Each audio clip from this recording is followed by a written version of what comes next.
ബഹുമാനപ്പെട്ട നബി സല്ലല്ലാഹു അലൈഹി വസല്ലമ തങ്ങൾ പാത്രത്തിൽ കൈയിട്ടു. കൈ നനച്ചുകൊണ്ട് ഇങ്ങനെ തടവി. അവസാനമായി നബി തങ്ങൾ വെള്ളപ്പാത്രത്തിൽ കൈകിട്ടുകൊണ്ട് മുഖം തടവിയിട്ട് പറഞ്ഞു, ഫിർ റഫീഖിൽ അഅ്ലാ, ഫിർ റഫീഖിൽ അഅ്ലാ.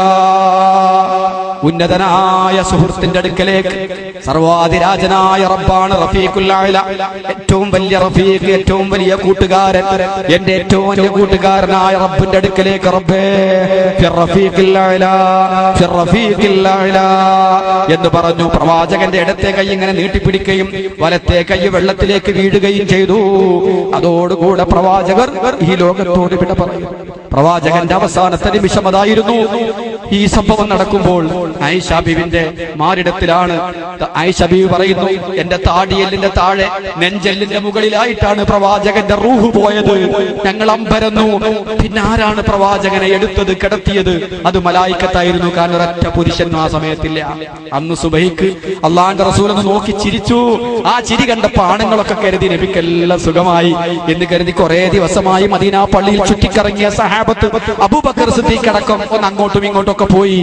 ആ സമയത്ത് ളുഹ നമസ്കാരം ഒരു 9 മണി 10 മണിന്റെ ശേഷം 11-12 മണിന്റെ ഉള്ളിലായിട്ടാണ് നബി സല്ലല്ലാഹു അലൈഹി വസല്ലമ തങ്ങളുടെ വഫാത്ത് നടക്കുന്നത്. സൂര്യൻ ചൂട് പിടിച്ചു വരുന്ന സമയത്താണ് നബി തങ്ങളുടെ വഫാത്ത് നടക്കുന്നത്. അന്ന് ആരും പുരുഷന്മാരില്ല. ആയിഷ ബീവി പറയുന്നു, കുറച്ചു കഴിയുമ്പോൾ എന്റെ മടിത്തട്ടിൽ നിന്ന് താങ്ങിയെടുത്ത് പ്രവാചകനെ കിടത്തിയിരിക്കുന്നു. എന്റെ ഒരു പുതപ്പ് കൊണ്ട് പ്രവാചകനെ പുതപ്പിച്ചിരിക്കുന്നു. അത് മലായിക്കത്താണ് ചെയ്തത്, എനിക്ക് ഉറപ്പാണ്. വേറെ പുരുഷന്മാർ അവിടെ ഉണ്ടായിരുന്നില്ല. ഞങ്ങളത് ചെയ്തിട്ടില്ല. പ്രവാചകന്റെ മൗത്തിന്റെ സമയത്തുള്ള എല്ലാ കാര്യങ്ങളും ചെയ്തത് മുഖറബായ ജിബ്രീൽ അവിടെ തന്നെ ഉണ്ടായിരുന്നു. അസ്രായിൽ അവിടെ തന്നെ ഉണ്ടായിരുന്നു. ജിബ്രീലും മീകായിലും കൂടിയിട്ടാണ് ഈ കാര്യങ്ങളൊക്കെ നിർവഹിച്ചത് എന്ന് ആയിഷ റളിയല്ലാഹു അൻഹ പറയും. ഈ വാർത്ത പുറത്തറിഞ്ഞു. ചില സ്ത്രീകളുടെ കരച്ചിൽ വന്നു. അങ്ങനെ ആളുകൾ ഓടിക്കൂടി. ബുദ്ധി നഷ്ടപ്പെട്ടു. മഹാനായ ഉമറുൽ ഫാറൂഖ് റളിയല്ലാഹു തആല കടന്നു വന്നു. ആരോ പറഞ്ഞു പ്രവാചകൻ വഫാത്തായി. ഉമർ എന്നവര് വാള് ഉറയിൽ നിന്ന് വലിച്ചൂരി വായുമണ്ഡലത്തിൽ കറക്കിയിട്ട് പറഞ്ഞു, മുഹമ്മദ് മരണപ്പെട്ടു എന്ന് ആരെങ്കിലും പറഞ്ഞാൽ ഇല്ല അലൗതു ബിറൗസി, അവന്റെ തല ഉമർ വെട്ടിയിരിക്കും. പ്രവാചകൻ മരിക്കുകയോ? ആര് പറഞ്ഞു? പ്രവാചകന് മരണം സംഭവിക്കില്ല. ഈ കപട വിശ്വാസികളെ മുനാഫിക്കീങ്ങളെ മുഴുവനും നശിപ്പിക്കാതെ മുഹമ്മദ് നബി വഫാത്താവില്ല. ഇനി ആ വാക്ക് ആരുടെ ഖണ്ഡത്തിൽ നിന്ന് വന്നോ ആ ഖണ്ഡം ഞാൻ ഛേദിച്ചു കളയും എന്ന് മഹാനായ ഉമർ റളിയല്ലാഹു തആല പറഞ്ഞു. ഉമർ ഫാറൂഖിന് ബോധം നഷ്ടപ്പെട്ടു. കുഫു അൽസിനതക്കും, നാവടക്കി വെച്ചോളണം. അൻ റസൂലില്ലാഹ്, ആരംഭ റസൂലിനെ പറ്റി ഒന്നും മിണ്ടരുത്, നാവടക്കി വെക്കണം. ഫൈന്നഹു ലം യമുത്, നബി മരിച്ചിട്ടില്ല.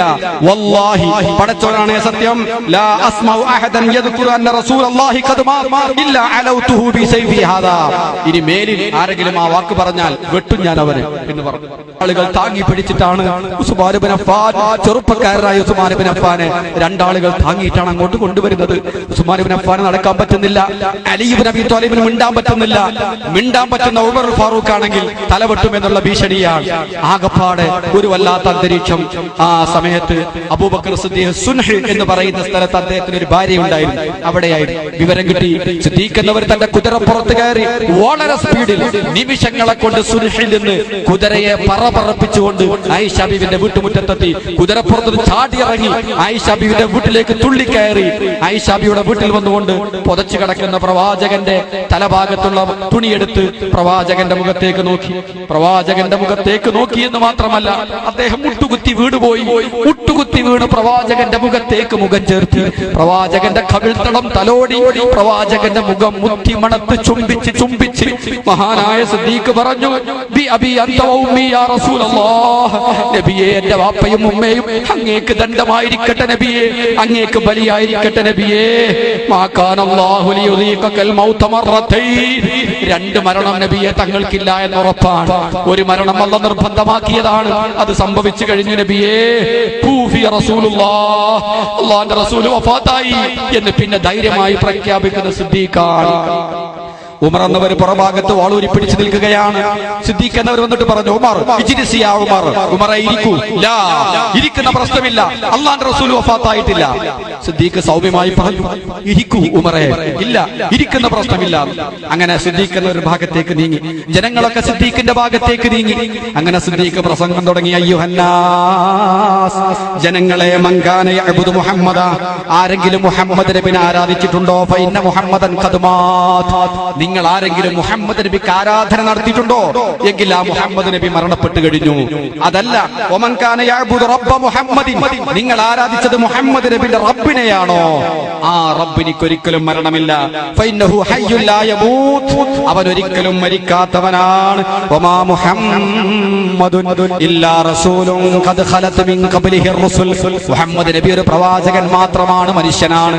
ആ മുഹമ്മദ് നബിന്റെ മുമ്പ് കഴിഞ്ഞുപോയ പ്രവാചകന്മാർ വഫാത്തായതുപോലെ മുഹമ്മദ് നബിക്കും വഫാത്ത് സംഭവിച്ചു കഴിഞ്ഞു എന്ന വിശുദ്ധ ഖുർആൻ ആയത്തോതി പ്രസംഗം നടത്തിയിട്ടും റസൂലുള്ളാഹിന്റെ അടുക്കലേക്ക് തിരിച്ചു വന്നിട്ട് സിദ്ദീഖ് എന്നവർ വീണ്ടും മുട്ടുകുത്തിയിട്ട് പറഞ്ഞു, തിബ്ത ഹയ്യം വമൈത യാ റസൂലല്ലാഹ്, ജീവിച്ചിരിക്കുമ്പോഴും നബിയേ തങ്ങൾക്ക് എന്തൊരു സുഗന്ധം, മരിച്ചപ്പോഴും വഫാത്തായപ്പോഴും നബിയേ തങ്ങൾക്ക് എന്തൊരു സുഗന്ധം.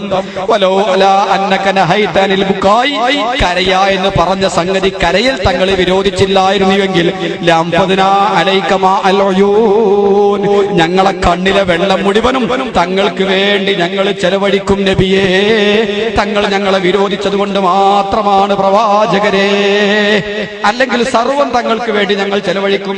അല്ലാഹുമ്മ ഫഅബ്ലിഗ്ഹു അന്നാ, ഞങ്ങളെ വിവരം പടച്ചവനെ ഈ നബി തങ്ങൾക്ക് നീ എത്തിച്ചു കൊടുക്കണം.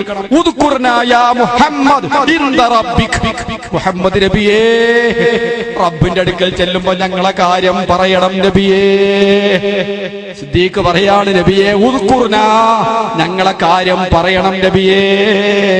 യാ മുഹമ്മദ്, മുഹമ്മദ് നബിയേ ഇൻദ റബ്ബിക, റബ്ബിന്റെ അടുക്കൽ. അങ്ങനെ വിളിച്ചാൽ ഇസ്ലാം എന്ന് പുറത്തു പോകുമെങ്കിൽ ആദ്യം സിദ്ദീഖ് പോകണം. വഫാത്തിന്റെ സമയത്ത് റസൂലുള്ളാഹിന്റെ മുഖത്ത് മുട്ടുകുത്തിയിട്ട് വഫാത്തായി കിടക്കുന്ന നബിനോട് പറയാണ്, ഉദ്കുർനാ, ഞങ്ങളെ ഓർക്കണം. യാ മുഹമ്മദു, ആദരവായ മുഹമ്മദ് നബിയെ ഞങ്ങളെ ഓർക്കണം. ഇൻദ റബ്ബിക, റബ്ബിന്റെ അടുക്കൽ. വൽ നകുൻ മിൻ ബാലിക, തങ്ങളെ ഹൃദയത്തിൽ ഞങ്ങൾ ഉണ്ടാവട്ടെ നബിയേ. ഒരിക്കലും തങ്ങളെ മനസ്സിന്ന് ഞങ്ങൾ പോവരുത് നബിയേ. ഫലൗലാ മാ ഖല്ലത മിന സകീനതി ലം യകുൻ അഹദു ലിമാ ഖല്ലത മിനൽ വഹ്ശ, നബിയെ തങ്ങളുടെ വിടവുണ്ടാക്കിയ വിഷമം ഒരിക്കലും ഞങ്ങൾക്ക് താങ്ങാൻ കഴിയുമായിരുന്നില്ല. സമാധാനം എന്ന് പറഞ്ഞ ഒന്ന് തങ്ങൾ നേരത്തെ സൃഷ്ടിച്ചില്ലായിരുന്നുവെങ്കിൽ എന്ന് പറഞ്ഞുകൊണ്ട് വഹ്ഫളുഹു ഫീനാ, ഞങ്ങളിൽ മുഹമ്മദ് നബിയെ കാത്തു സൂക്ഷിക്കണേ എന്ന് പറഞ്ഞുകൊണ്ട് സിദ്ദീഖ് പ്രസംഗം അവസാനിപ്പിക്കുന്നു. ഉമറുൽ ഫാറൂഖ് കടന്നു വന്നിട്ട് പറഞ്ഞു, നബിയെ തങ്ങളൊരു മിമ്പറുണ്ടാക്കി മിമ്പറ മാറി കുത്തുപോതിയപ്പോൾ ഈന്തപ്പനയാകുന്ന മിമ്പർ പോലും തങ്ങളെ ഓർത്ത് കരഞ്ഞിട്ടുണ്ട് നബിയേ. അതുകൊണ്ട് മനുഷ്യനായ ഞങ്ങൾക്കും കരയാൻ അവകാശമുണ്ട്, ഞങ്ങളും അല്പം കരയട്ടെ നബിയേ എന്ന് പറഞ്ഞുകൊണ്ട് ഉമറും പൊട്ടിക്കരയാൻ തുടങ്ങി. നബി സല്ലല്ലാഹു അലൈഹി വസല്ലം തങ്ങളെ മയ്യത്ത് കുളിപ്പിച്ചു. സ്വഹാബത്ത് ഒന്നടങ്കം വന്നു. തിങ്കളാഴ്ച സുബഹിക്ക് ശേഷം സൂര്യൻ ചൂടുപിടിക്കുന്ന സമയത്ത് നബി തങ്ങൾ വഫാത്താകുന്നു. ചൊവ്വാഴ്ച ഉച്ച മുതൽ നബിന്റെ മേൽ മയ്യത്തസ്കാരം തുടങ്ങുന്നു. മയ്യത്തസ്കാരം പ്രത്യേകമായ രൂപത്തിലാണ്, ഇമാം ഉണ്ടായിരുന്നില്ല. അപ്രാളവും ബേജാറവും കാരണമായി ഓരോരുത്തരായി തിക്കിത്തിരക്കി പുരുഷന്മാർ ആദ്യം വന്ന് നിസ്കരിച്ചു. പുരുഷന്മാർ മയ്യത്തസ്കരിച്ച് പോയതിനു ശേഷം ഉദ്ഖില റിജാലു ഫസല്ലു, പുരുഷന്മാർ നിസ്കരിച്ചു. സുമ്മ ഉദ്ഖില നിസാഉ, പിന്നെ പെണ്ണുങ്ങളെ പ്രവേശിപ്പിച്ചു, പെണ്ണുങ്ങൾ നിസ്കരിച്ചു. സുമ്മ ഉദ്ഖില സുബിയാൻ, പിന്നെ കുട്ടികൾ വന്നു, കുട്ടികളും നിസ്കരിച്ചു. അങ്ങനെ ആദ്യം പുരുഷന്മാർ, പിന്നെ സ്ത്രീകൾ, പിന്നെ കുട്ടികൾ, അങ്ങനെ ഓരോരുത്തരായി നിസ്കാരം നിർവഹിച്ചു. ഇമാമും ജമാഅത്തായിട്ട് നിർവഹിച്ചിട്ടില്ല. അതിന്റെ കാരണം എന്താണ്? പല പണ്ഡിതന്മാരും രേഖപ്പെടുത്തിയിട്ടില്ല. ചിലർ പറയുന്ന തഅബ്ബുദിയാണ് എന്ന് പറയുന്ന ഹിക്മത്ത് എന്താണെന്ന് അറിയില്ല. നബി തങ്ങളുടെ മയ്യിത്ത് നിസ്കാരം അങ്ങനെയാണ് സംഭവിച്ചത്. കൂട്ടം കൂട്ടമായി നിസ്കരിച്ചു, ഇമാം ഉണ്ടായിരുന്നില്ല, ഓരോരുത്തരും വന്ന് നിസ്കാരം തന്നെ. ചൊവ്വാഴ്ച ഉച്ച മുതൽ നിസ്കാരം തുടങ്ങി. അങ്ങനെ നബി തങ്ങളെ അവിടെ മറവ് ചെയ്യണം.